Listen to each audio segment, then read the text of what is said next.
একটা সময় ডাক্তার রোগী বাঁচাতো, কিন্তু বর্তমান সময়ে ডাক্তার রোগী বাঁচানোর নামে তার পুরো পরিবারটাকেই মেরে ফেলে। কি বুঝতে পারছেন না? চলুন বুঝিয়ে বলি। একজন ছাত্র যখন মাধ্যমিক বা উচ্চ মাধ্যমিক পরীক্ষায় জেলা বা ব্লক টপার হয়, তাকে জিজ্ঞেস করবেন তুমি বড় হয়ে কি হতে চাও, সে এক কথায় উত্তর দেবে আমি একজন আদর্শবান ডাক্তার হয়ে মানুষ সেবা করব। কিন্তু না, এগুলো পরবর্তী সময়ে ডাক্তার তো ঠিকই হয়, কিন্তু এদের আরো একটা পরিচয় থাকে, ডাক্তার নামের ডাকাত। একটা সময় পর টাকার খিদে এদেরকে এতটাই গ্রাস করে ফেলে, রোগী বাঁচানোর নামে তার পুরো ফ্যামিলিটাকেই মেরে ফেলে। একটা সময় ছিল যখন কারো কোনো রোগ হলে রোগী হাঁটতে চলতে পারতো না বলে ডাক্তার তার চিকিৎসা করার জন্য বাড়িতে আসতো, কিন্তু বর্তমান সময় পুরোটাই উল্টো। ডক্টর 5 টাকার একটা কলম নিয়ে এসি রুমে বসে থাকে, আর রোগী যতই অসুস্থ হোক তাকে সেখানে পৌঁছাতেই হবে। আর ওই ডাক্তার 5 টাকার একটা কলম দিয়ে কোটি টাকা ইনকাম করবে। একটা সময় ছিল যখন মানুষকে সেবা করার জন্য ডাক্তার হতো, কিন্তু বর্তমান সময় এটা ভেবে ডাক্তার হয় ডাক্তারি পেশা এমন এক পেশা যে পেশায় সবচেয়ে বেশি ইনকাম করা যায়। একজন ডক্টর প্রতি বছর আনুমানিক কত টাকা ইনকাম করে তার একটা নরমাল হিসাব দেয়। বর্তমান সময় দাঁড়িয়ে একজন এমবিবিএস ডাক্তারের নরমাল ভিজিট 600 টাকা। আনুমানিক সে প্রতিদিন কমপক্ষে 50 জন রোগী দেখেন, তার মানে তার প্রতিদিন ইনকাম 30,000 টাকা। মাসে 9 লাখ আর বছরে 1,80,00,000 টাকা। ভাবা যায় মাত্র 5 টাকার একটা কলম আর 20 টাকার একটা খাতা ইনভেস্ট করে প্রতি বছর আয় করেন প্রায় 1,80,00,000 টাকা। পৃথিবীতে এমন কোন ব্যবসা আছে মাত্র 25 টাকা ইনভেস্টমেন্ট আর প্রতি বছর ইনকাম 1,80,00,000 টাকা? এটা তো আনুমানিক একটা হিসেব দিলাম। আমার জানা মতে একজন এমবিবিএস ডাক্তারের ভিজিট এর চাইতেও বেশি হয়। অভিযোগ আমার এখানে নয়, অভিযোগ আমার অন্য জায়গায়। একজন গরিব কৃষক জমিতে কঠোর পরিশ্রম করে প্রতিদিন আয় করেন মাত্র 250 টাকা। ধরুন হঠাৎ করেই সেই ব্যক্তির পেটে গ্যাসের ব্যথা হলো, তিনি একজন ডক্টরের কাছে গেলেন, ডক্টর শুধুমাত্র বললেন এটা অন্য কোনো ব্যথা নয়, এটা শুধুমাত্র গ্যাসের ব্যথা। তার জন্য ওই ডাক্তারকে দিতে হবে পুরো 600 টাকা, যা ওই কৃষকের প্রায় 2.5 দিনের ইনকাম। এবার প্রশ্ন, যে ব্যক্তি দিনে 250 টাকা ইনকাম করে কোনো রকম ভাবে দিন এনে দিন খায়, তার কাছ থেকে যদি 2.5 দিনের পারিশ্রমিক নিয়ে যাওয়া হয়, তবে সেই ব্যক্তি বাকি 2.5 দিন কি খেয়ে বাঁচবে? এরপর আমি 100% গ্যারান্টি দিয়ে বলতে পারি প্রতিটা ডাক্তার আপনার কিছু হোক বা না হোক আপনাকে এমন এমন চেক আপ এবং টেস্ট করতে বলবে যার এক একটা টেস্ট করতে কয়েক হাজার টাকা লাগে। তারপর রিপোর্ট দেখে আপনার কিছু হোক বা না হোক পাতায় পাতায় ওষুধ লেখা আজ তাদের অভ্যেসে পরিণত হয়েছে। তার কারণ একটাই, তারা যে চেম্বারে রোগী দেখতে বসেন সেই চেম্বার থেকে কমিশন খেয়েছেন। তার সবচাইতে বড় প্রমাণ, ওই ডাক্তারের প্রেসক্রিপশনে যতগুলো ওষুধ লেখা থাকে তার সমস্ত লেখা ওষুধ একমাত্র ওই ফার্মেসিতেই পাওয়া যায়। অন্য কোনো ফার্মেসিতে পাওয়া খুবই টাফ। যেখানে ভগবানের পরে আসনে বসানো হয় ডাক্তারকে, সেই ডাক্তারই নিজের স্বার্থের জন্য কমিশন খেয়ে ওষুধ রিফার করে। আজ পর্যন্ত কোনো ডাক্তারকে দেখেছেন তিনি শনাক্ত করেছেন একজন রোগীর শুধুমাত্র পেটে গ্যাসের ব্যথা হয়েছে, 2টো গ্যাসের ট্যাবলেট খেলে ঠিক হয়ে যাবে, তাই প্রেসক্রিপশনে শুধুমাত্র 2টো গ্যাসের ট্যাবলেট লিখে দিয়েছে। বিশ্বাস করুন কোথাও দেখাতে পারবেন না। আমাদের পুরো 15 দিন থেকে পুরো 1 মাসের ওষুধ লিখে দেয়। এখানেই প্রশ্ন,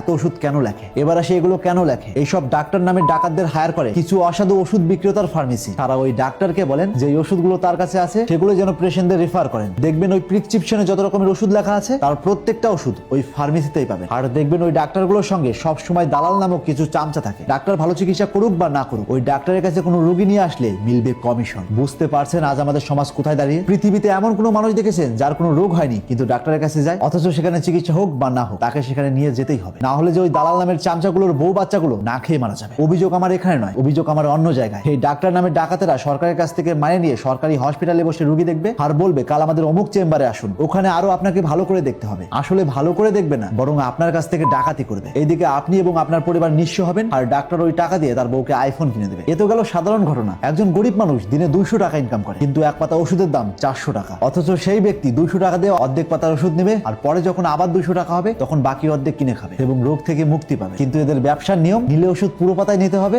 না হলে কেটে ওষুধ বিক্রি হয় না। প্রশ্ন আমার এখানেই, যে ব্যক্তির প্রতিদিন আয় 200 টাকা সেই ব্যক্তি কিভাবে 400 টাকা দিয়ে পুরো পাতার ওষুধ কিনবে? দিতে পারবেন কোন ডাক্তার এই প্রশ্নের জবাব? এখন এক শ্রেণীর ডাক্তাররা বলবেন এখানে তো আমাদের দোষ নেই, কোম্পানি কেটে বিক্রি করতে বারণ করেছে। তাহলে আপনাদেরকে বলছি, আপনারা কেন কোম্পানিকে বলছেন না? আর কি করেই বা বলবেন? আপনি তো কোম্পানির কাছ থেকেও কমিশন খেয়ে বসে আছেন। একটা সময় মানুষ ভাবতো ঈশ্বরের পরের জায়গায় থাকে ডাক্তার, কিন্তু আজ ডাক্তার মানে বিজনেস। তারা যদি সত্যি মানুষকে সেবা করতো তবে আগে টাকা নয় মানুষ বাঁচাতো। একজন ডাক্তার স্পষ্ট দেখতে পাচ্ছেন একজন পেশেন্টের অপারেশন না করলে সে মারা যাবে, অথচ অপারেশন করার জন্য তার কাছে টাকা নেই। একজন ডাক্তার চোখের সামনে সেই পেশেন্টকে মরতে দেবে, কিন্তু শুধুমাত্র টাকার জন্য সেই ব্যক্তির অপারেশন করবে না। তবে হ্যাঁ, অবশ্যই একজন ডাক্তার অনেক কষ্ট করে অনেক টাকা পয়সা খরচ করে তারপর ডাক্তার হন, তার জন্য অবশ্যই ভিজিটের প্রয়োজন, কিন্তু তার জন্য তো সরকার বেতন দিচ্ছে। কিংবা প্রত্যেকটা রোগীর কাছ থেকে ভিজিট হিসেবে 100 টাকা করে নিন, তবু আপনার প্রতিদিন ইনকাম হবে 5000 টাকা। এটা কি আপনার জন্য যথেষ্ট নয়? যদি এর চাইতে আরো বেশি ইনকাম করতে চান তাহলে রোগীদের ভিজিট না বাড়িয়ে অন্য কোনো ব্যবসা করুন, এতে আপনার অনেক বেশি ইনকামও হবে আর রোগীরাও রোগের নামে সর্বস্ব হারাবে না। এবার প্রশ্ন আসতেই পারে এত কিছু হওয়া সত্ত্বেও সরকার কেন কোনো পদক্ষেপ নিচ্ছে না? কারণ এরা সরকারকে ট্যাক্স দেয়। সরকারকে ট্যাক্স দিলে যে কোনো ব্যবসা আপনি অনায়াসে করতে পারবেন, সেটা হোক সিগারেটের ব্যবসা বা মদের ব্যবসা কিংবা ডাক্তার নামে ডাকাতি করা। সবকিছুর পরিপ্রেক্ষিতে ডক্টরদের উদ্দেশ্যে একটা কথাই বলতে চাই, এত টাকার পাহাড় বানিয়ে কি করবেন? এই টাকা নিয়ে কি শ্মশানে বা কবরে যাবেন, নাকি এই টাকাগুলো দিয়ে আপনাকে পোড়ানো হবে? একটা কথা সবসময় মনে রাখবেন, কাফনের কাপড়ে কোনো পকেট থাকে না। এই যে আপনার সন্তান এবং পরিবারের জন্য সাধারণ মানুষের কথা না ভেবে এত টাকা ইনকাম করছেন, বিশ্বাস করুন আপনি আজকে মারা যান, কালকেই তারা ভুলে যাবে। কিন্তু আপনি টাকা না দেখে মানুষের মানবতা দেখুন, তার আশীর্বাদ আপনার সারা জীবন রয়ে যাবে। তবে হ্যাঁ, সমস্ত ডাক্তার একরকম নয়। আমি এমন অনেক ডাক্তার দেখেছি, তারাও লাখ লাখ টাকা খরচ করে ডাক্তার হয়েছে, কিন্তু ভিজিট মাত্র 5 টাকা। তারা কখনো প্রয়োজনের তুলনায় একটা ওষুধ বাড়তি লেখেননি। তাদের নামগুলো আজীবন লেখা থাকে মানুষের মনের খাতায়। তাই আজ থেকে চোখ খুলুন আর এরকম ইন্টারেস্টিং ভিডিও প্রতিনিয়ত পাওয়ার জন্য তাপস